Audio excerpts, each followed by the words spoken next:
Puji Tuhan, selamat pagi. Kita jumpa lagi dalam program Doa Pagi GPDI Budi Mulia. Sebelum kita bacakan firman Tuhan, terlebih dahulu kita berdoa. Mari kita berdoa. Bapa di sorga, mengucap syukur buat hari yang Tuhan beri. Kami dapat bersekutu kembali membaca firman Tuhan. Kami merenungkan firman Tuhan. Kami terima firman Tuhan dalam nama Tuhan Yesus Kristus. Mohon Roh Kudus pimpin dari awal sampai selesai di dalam nama Tuhan Yesus Kristus. Haleluya. Amin.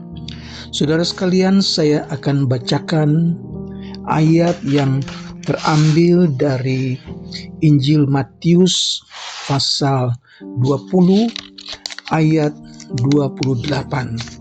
Ketika Tuhan Yesus berkata kepada murid-muridnya, Anak manusia datang bukan untuk dilayani, melainkan untuk melayani. Sekali lagi, tetapi anak manusia datang bukan untuk dilayani, melainkan untuk melayani.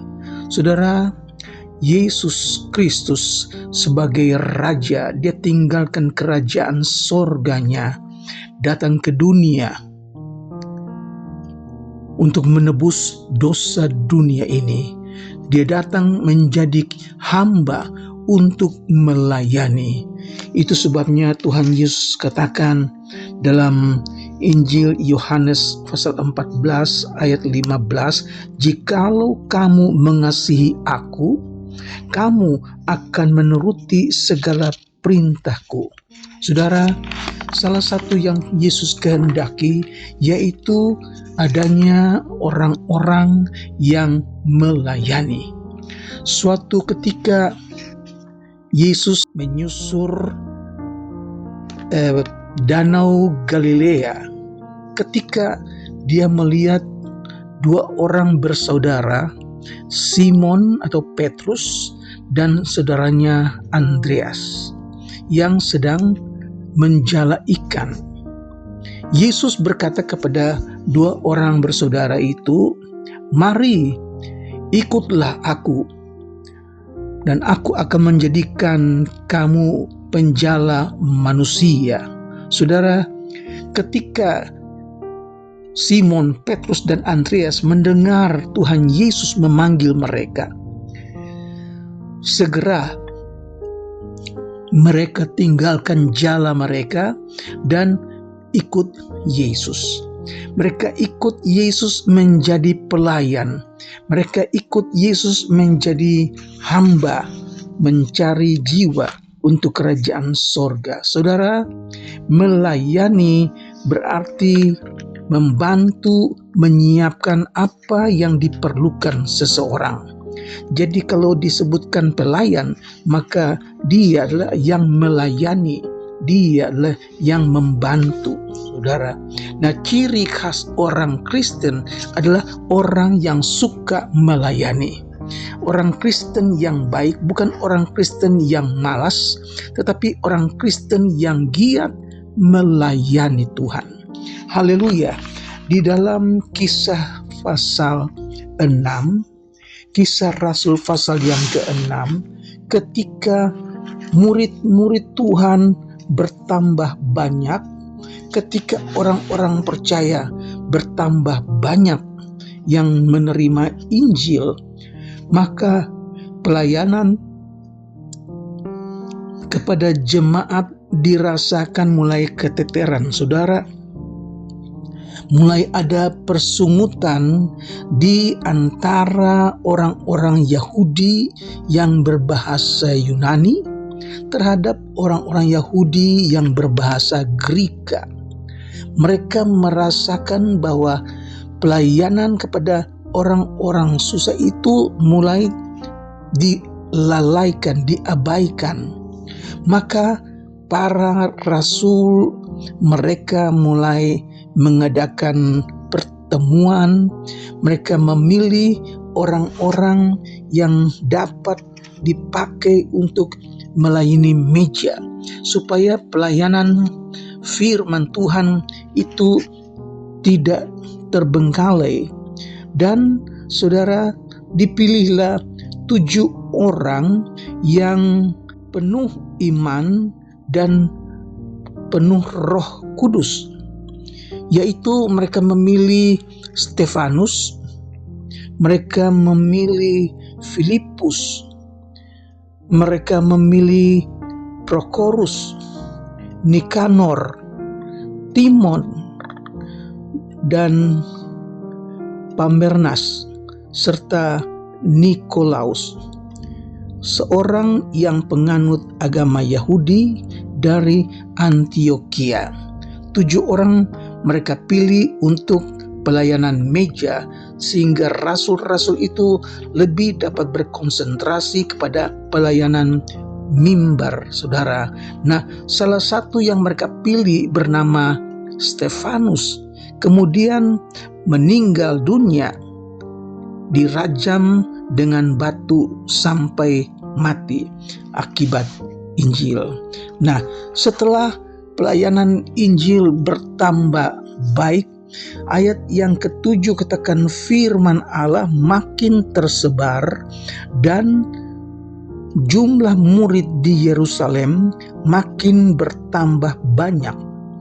Juga sejumlah besar imam menyerahkan diri dan percaya. Ketika Injil makin giat disampaikan oleh para murid Tuhan, mereka yang giat melayani, maka jumlah orang-orang percaya pun semakin bertambah. Salah satu yang menjadi perintah agung dari Tuhan Yesus, yaitu terdapat di dalam Injil Matius pasal yang ke-28 ayat yang ke-19. Karena itu, pergilah, jadikanlah semua bangsa muridku, dan baptislah mereka dalam nama Bapa dan Anak dan Roh Kudus. Saudara-saudara, satu ketika Yesus dan murid-muridnya sedang berjalan, mereka mampir di satu kampung dan mereka disambut oleh Marta. Marta punya saudara perempuan bernama Maria. Jadi Marta menjamu Yesus, saudara, dengan kesibukannya untuk menjamu Tuhan. Tetapi Maria, dia duduk menemani Yesus. Dia duduk di kaki Yesus mendengar apa yang Yesus firmankan. Marta yang begitu sibuk, dia datang kepada Tuhan, dia katakan, Tuhan tidak peduli kalau saya ini sibuk sendiri bekerja untuk melayani Tuhan. Suruh Maria bantu saya untuk bekerja. Saudara-saudara, melayani itu bagus, tetapi Yesus lebih senang kalau duduk di kaki Tuhan dan mendengarkan firman Tuhan. Dan itu yang dilakukan oleh Maria. Yesus katakan kepada Marta, Marta, Marta, engkau begitu khawatir, engkau susah sendiri dengan perkara-perkara yang lain.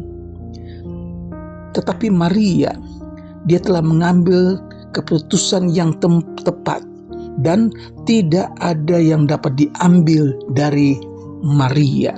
Saudara, Marta mempunyai sikap yang sangat ramah. Dia tidak ingin Yesus itu hanya mendapat jamuan biasa-biasa. Itu sebabnya dia sangat sibuk untuk bekerja, untuk masakan buat tamu spesial, yaitu Tuhan Yesus. Tetapi saudara, Yesus lebih berkenan kepada Maria yang duduk di dekat Yesus mendengar firman Tuhan. Saudara, Marta yang punya karakter, yang punya sifat ramah, suka menjamu orang, dan ini juga yang diperlukan untuk orang-orang Kristen. Kita suka menjamu orang lain, kita suka melayani orang lain, suka juga melayani Tuhan. Saudaraku, dalam Matius pasal 25 tentang perumpamaan talenta, dikatakan ada seorang tuan yang akan mengadakan perjalanan jauh ke luar negeri. Maka dia kumpulkan hamba-hambanya dan dia membagi-bagikan talenta, hartanya kepada hamba-hambanya. Dia tidak bagi rata, tapi dia bagi menurut kemampuan seseorang. Jadi hamba yang pertama, Tuhan itu berikan 5 talenta. Hamba yang kedua, Tuhan berikan 2 talenta. Dan hamba yang ketiga, Tuhan berikan 1 talenta. Firman Allah katakan, Tuhan memberikan talenta menurut kesanggupan mereka masing-masing.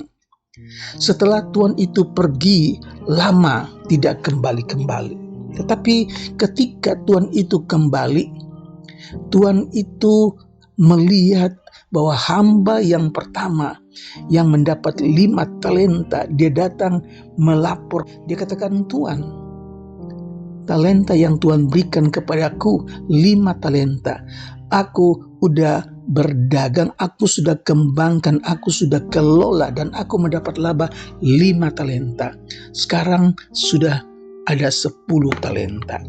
Hamba yang kedua juga datang dan menceritakan, Tuhan, talenta yang Tuhan berikan kepada saya 2 talenta. Saya sudah berniaga, saya sudah kelola talenta saya dan saya mendapat laba 2 talenta.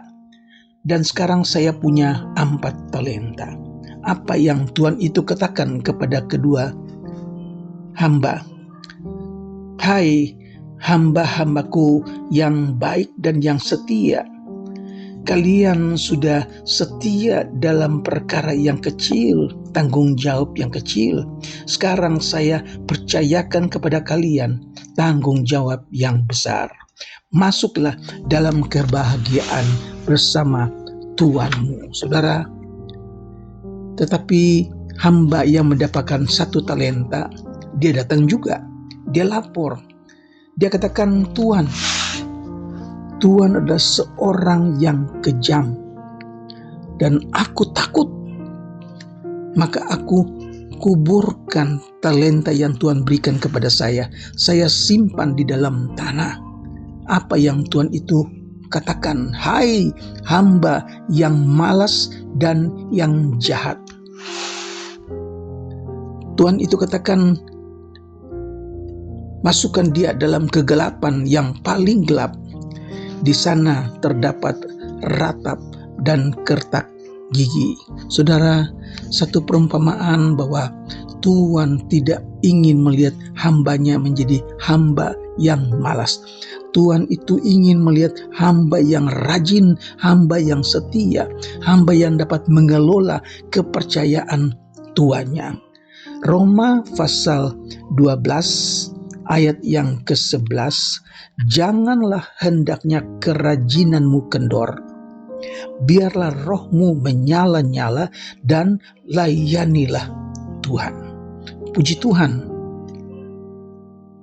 Penulis surat Roma mengingatkan supaya jangan kita kendor. Kerajinan kita itu harus stabil. Biarlah rohmu menyala-nyala dan layanilah Tuhan. Saudaraku, biar tahun ini menjadi tahun yang baru bagi kita. Jadikan tahun ini menjadi tahun pelayanan. Tuhan pakai kita, talenta kita, apa yang Tuhan berikan kesanggupan kepada kita, kita kembangkan, kita kelola dengan bijaksana untuk melayani Tuhan. Tuhan sangat berkenan kepada orang-orang percaya yang rajin, yang bisa mengelola, yang bisa jadi partner hamba dalam pelayanan. Tuhan kiranya memberkati saudara sekalian, dan biarkan kita punya kerinduan yang sungguh untuk tetap semangat, tetap setia melayani Tuhan. Tuhan memberkati. Mari kita berdoa. Bapa di sorga, terima kasih buat firman-Mu yang datang kepada kami, mengajar kami, mengingatkan kami, supaya kami hidup di dalam kerinduan untuk tetap melayani Tuhan. Pakai kami Tuhan, apa yang Tuhan berikan kepada kami juga akan persembahkan itu kepada Tuhan untuk pelayanan. Terpujilah nama-Mu Tuhan. Berkati semua yang mengikuti program doa pagi hari ini. Kami berdoa Tuhan buat pemerintah kami, buat presiden kami, wakil presiden. Kami berdoa juga untuk tahun ini, pemilihan umum yang akan datang. Berkati Indonesia, biar Indonesia penuh dengan kemuliaan Tuhan. Terpujilah nama-Mu Tuhan. Kami akhiri doa pagi ini dengan mengucap syukur dalam nama Tuhan Yesus Kristus. Haleluya. Amin.